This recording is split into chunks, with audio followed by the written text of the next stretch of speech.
Hello, welcome to another update. It's been quite a while. I thought I'd bring you up to speed where we are. This is the state of the garden in the summer. Around about August, I think I filmed this. And I decided that the loft was out of the question, the garage was no good. So we decided to build a railway room. I wanted to make it a usable summer house type garden room if I ever moved the railway out. Unfortunately, this tree is in the way. I hate chopping trees down, but it had to go. But we are going to put some new trees in the garden afterwards. So we made a start. I took the top layer of turf off down to about 3 or 4 inches, which was an effort in itself. Took me a number of weekends. I was only working roughly Saturdays and sometimes Saturdays and Sundays. I'm using the concrete and metal rod system favoured by some YouTubers. If you check out Liam on Oakwood Garden Rooms or Steve on Home Renovation Experts, they use that system. That metal post there, by the way, where you can see, is the railway boundary, if you like. Back in the day when this was built, there was a corridor down there, about roughly a metre wide, slightly over, and it ran all the way along the back of the houses beside the railway, but it obviously hasn't been used for decades. Looking at the overgrown wilderness. So digging out the ground was a task in itself. I'm told by the guy that I hired the skip from, there's about 6 tons of soil in there.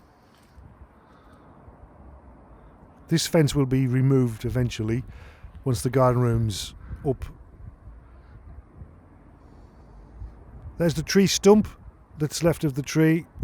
Sorry to see it go, but it wasn't in very good health apparently, according to the tree surgeon who I got to remove it. So just got to dig all the holes, 29 holes altogether basically, where the yellow paint marks are. I hired a cement mixer. I thought there's no way I'm mixing all this concrete by hand, so I hired a concrete mixer, which was about £65 I think from a local company, and they dropped it off and picked it up, which was great. And I just spent an entire day making concrete essentially and concreting the rods in, which was quite good fun. A bit messy, but quite good fun all the same. It's ready to go, I suppose, for the next stage. One thing I wasn't looking forward to was cutting the PIR insulation. It's 100mm thick.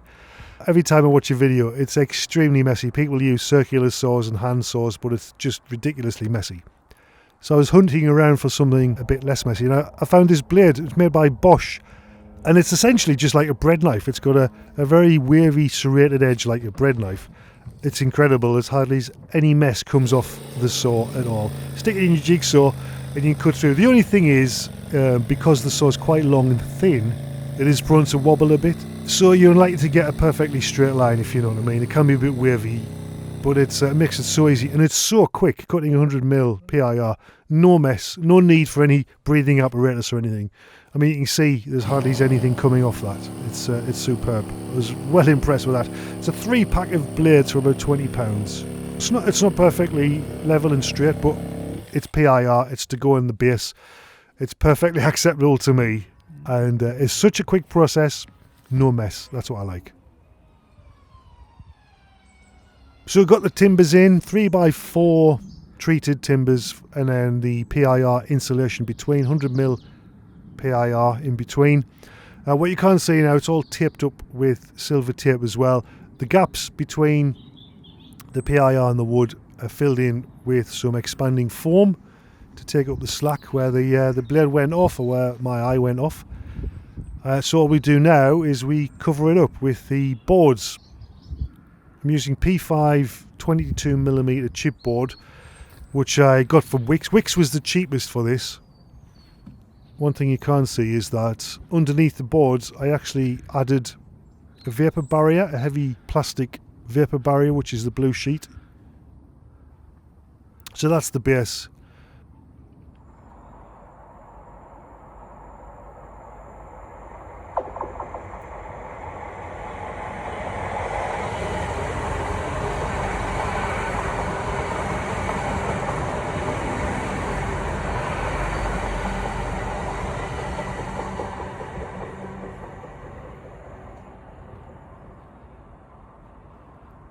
So here you can see that the floor's all done now, all the P5's down.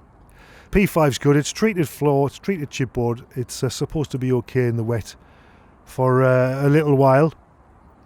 And it's all down now.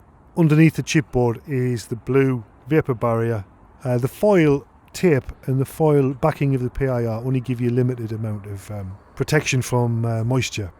So I put a vapor barrier down between the chipboard and the top of the PIR, which I'm going to actually wrap round the edges to totally seal the base, if you like. I don't know if it'll make any difference, but one of the videos I was watching suggested it, and it's easy to do when you're starting out the build. So that's the floor, nice big floor area. I was quite pleased how flat I managed to get it as well. It's about 6 metres by about 3.5 metres. Okay, so this is what's going around the outside. And I wanted something quite small to discourage some large insects. And of course, you don't want rodents and stuff, rats and mice getting underneath. So I got this mesh. It's 6 inches wide, 150mm wide. And it's apparently stainless steel is what you need, because rats don't like stainless steel. They can gnaw through regular steel, but they can't gnaw through stainless steel. So the website said, so it sold me. So I bought some of that. It's a very long roll that goes right around the edges. It's stapled on with a little fold pressed hard against the ground. And obviously it's not going to stop every single creature, but it'll certainly stop rats and mice. And probably some of the bigger creatures, you know, the bigger flying insects and creepy crawlies that you get in a garden, which there are a lot. Okay, so moving on. This is getting almost up to date now. This has got the sides on. And those 2 front windows, those cutouts are going to be 2 front windows. I decided not to go for bifold doors. First of all, the cost. They're very expensive now, the current situation. But also, if you put a bifold door in, you're actually taking away wall space. And if you're going to have a layout or whatever, then you can't go up against the bifold doors, which seems a bit pointless. It's not going to look very attractive. So that's why I go for 2 windows at the front. And there's a window at the back, so I can actually look out as the trains go past. Which, yeah, that's just for me. And this is where we're up to now. This was just last weekend. If you want to know the ins and outs of building your own summer house or garden room, then check out one of the guys who do it all the time, such as Liam from Oakwood Garden Rooms, or Steve from Home Renovation Experts, and also Ali Dimmick, who's a really enthusiastic amateur builder who's built a brilliant garden room.